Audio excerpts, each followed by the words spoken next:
गोकुळ दूध संघाच्या कारभारावरती प्रशासक नेमण्याच्या हालचालींना वेग आला असल्याची माहिती समोर येत आहे।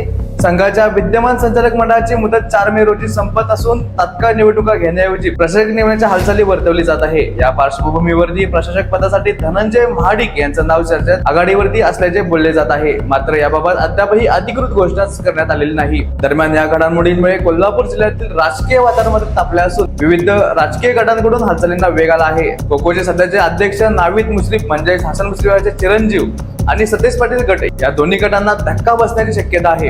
गोकुळच्या महायुतीच्या संचालकांनी मुख्यमंत्री देवेंद्र फडणवीस यांची भेट घेतली असता त्यांची सुद्धा या गोष्टींबाबत सकारात्मक भूमिका असल्याची माहिती आपल्या समोर येत आहे। गोकुळ दूध संघ हा जिल्ह्यातील महत्त्वाच्या सहकारी संस्थांपैकी एक असल्याने येणाऱ्या निर्णयाकडे सर्वांचेच लक्ष लागले आहे। आगामी काही दिवसातच राज्य सरकार किंवा संबंधित पदाधिकाऱ्यांकडून याबाबत अंतिम निर्णय जाहीर होण्याची शक्यता आहे। मात्र या सर्व घडामोडी पाहता गोकुळवरती प्रशासक बसणार हे मात्र नक्की। अशाच माहितीपूर्ण आणि नवनवीन व्हिडिओसाठी आमच्या मी मार्मिक या चॅनलला फॉलो करा, सबस्क्राईब करा। धन्यवाद।